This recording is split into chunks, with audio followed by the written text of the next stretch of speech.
Sometimes I have these ideas. They just come to me. In the past, I used to be ashamed or afraid to share these different ideas among my peers because I was afraid of what they would say or if they'd say anything at all.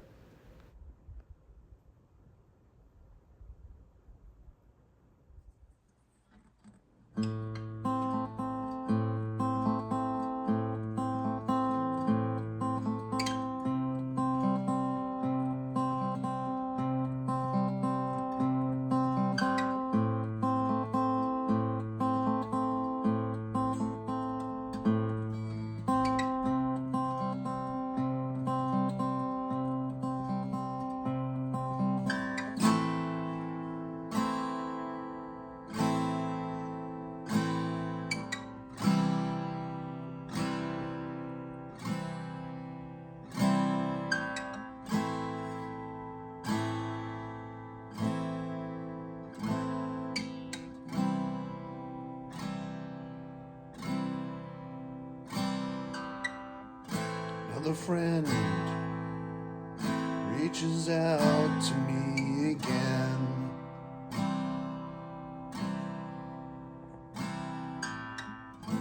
Another will. The only question is just when.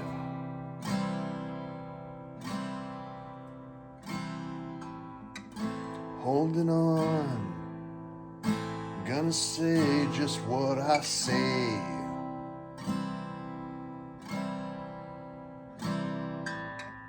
No pleasure in things I set out to do today.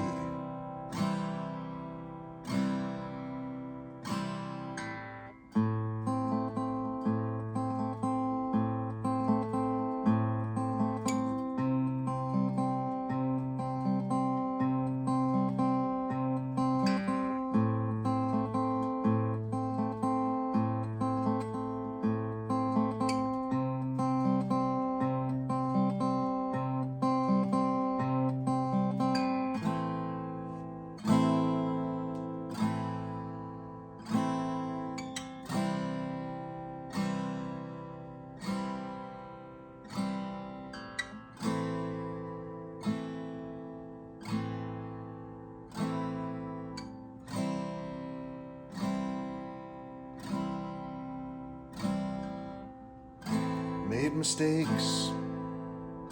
Should I pay for them today?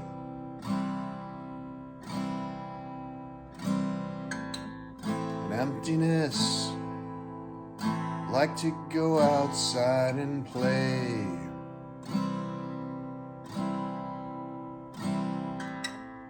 Call my dad. Last time I saw him, he was mean.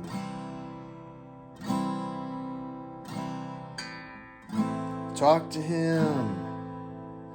Things are just not what they seem.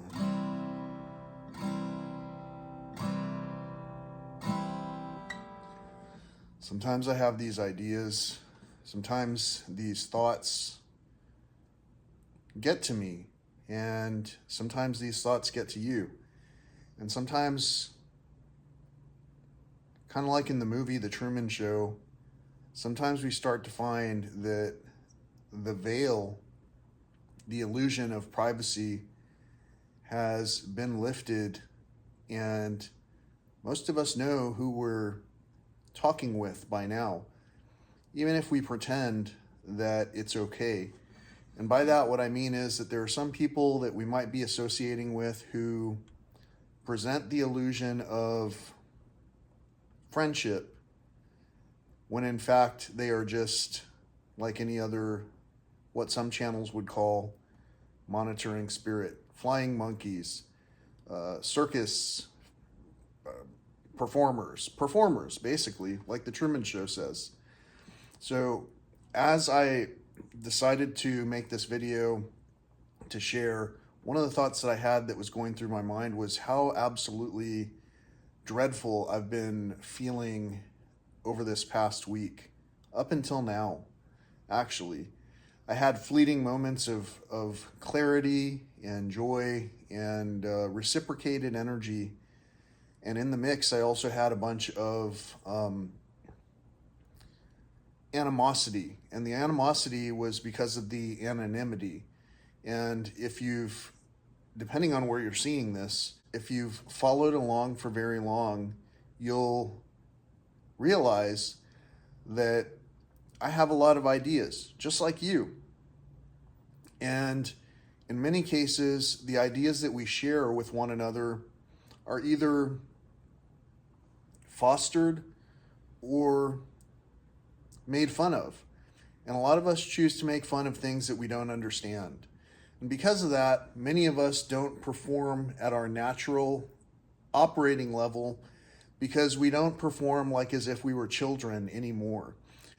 What is there to this stirring of the proverbial pot that basically is causing such a concern that we can't smile anymore? I know I enjoy having ideas that maybe not everyone has had, but somewhere along the line, these ideas, in a lot of cases, were inspired by other people, such as yourself. In a lot of cases, the way that I grew up and in terms of communication, there was no communication. And I say this with love. The fact is that in the insecurities, the people who are hiding themselves are also rejecting their own admiration, their own critiques in positive light. And that's what causes such a huge volume of the dreary feelings.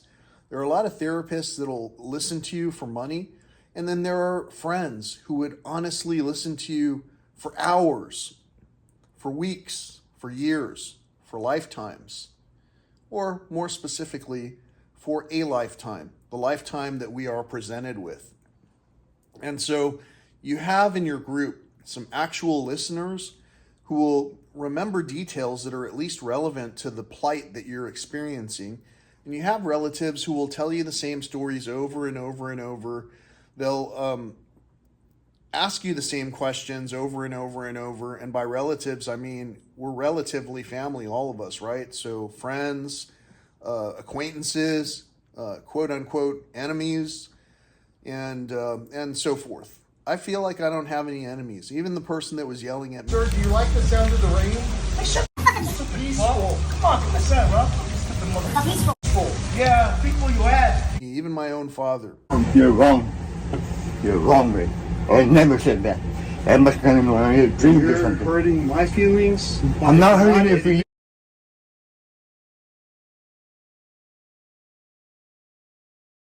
Even my own father, who treated me, and I say that in a past tense, it happened, treated me in ways that created what's sitting before you right now. The person who wants to bring order and peace to the surroundings. And basically, what I invite in is not always as pleasant as it should be. Now, take for an example a new litter of kittens or puppies. Would I want my puppy or cat to be basically peeing and pooping on the floor? Probably not.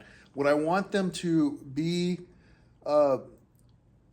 knocking down everything that I put into order? Probably not. So as a young, untrained, wild animal that's going to play and learn through play, they basically are also looking for guidance in terms of what is dangerous, what is not dangerous, what is something that can cause harm. Chewing on shoes and stuff like that, that's cute for all of us who have had a puppy or a kitten that does such a thing. But it's also dangerous because the things that they ingest could be life-threatening.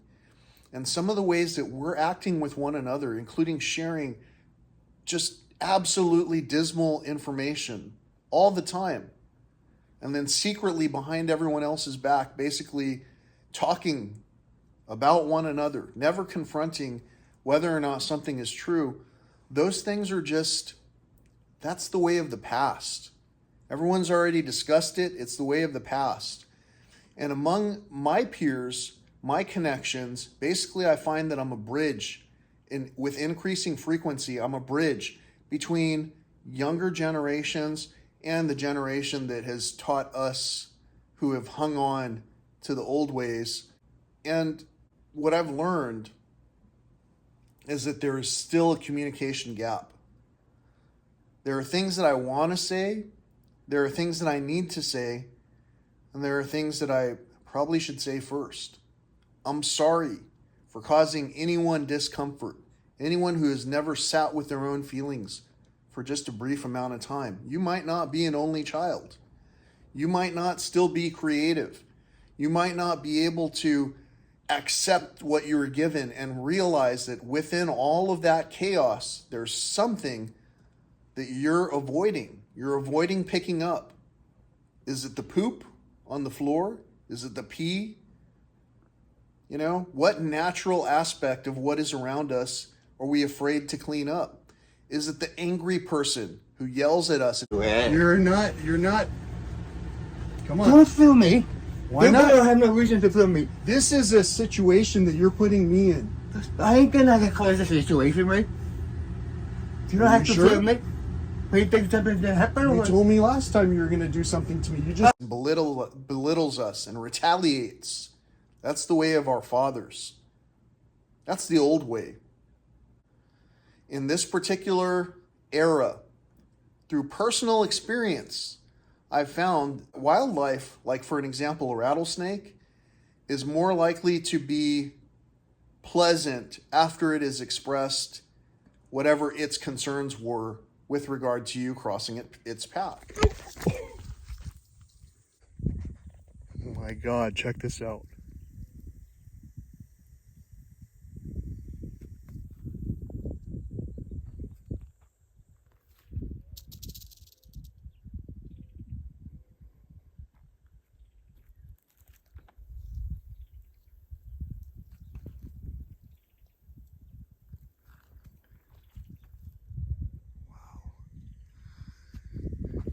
Did you see that?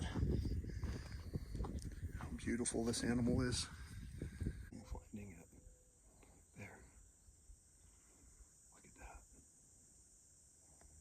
It's beautiful.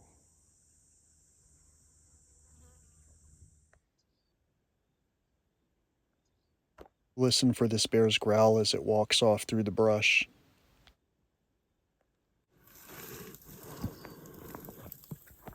Wildlife, like for an example, a rattlesnake, is more likely to be pleasant after it is expressed whatever its concerns were with regard to you crossing its path.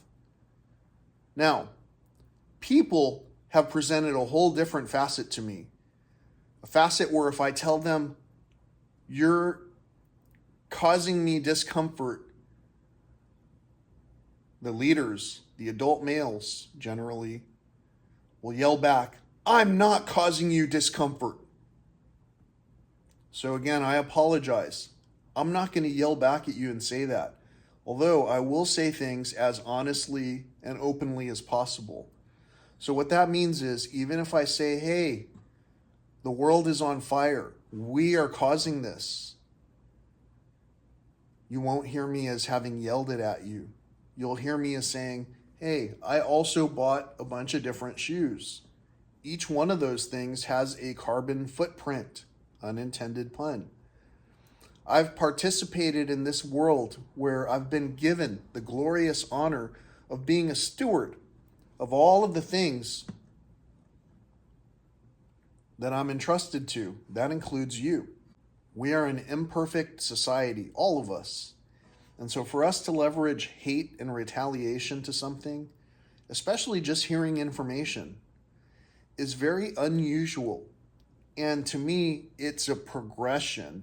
And that progression is something I've noticed by observing our fathers. Our fathers are basically just like ourselves.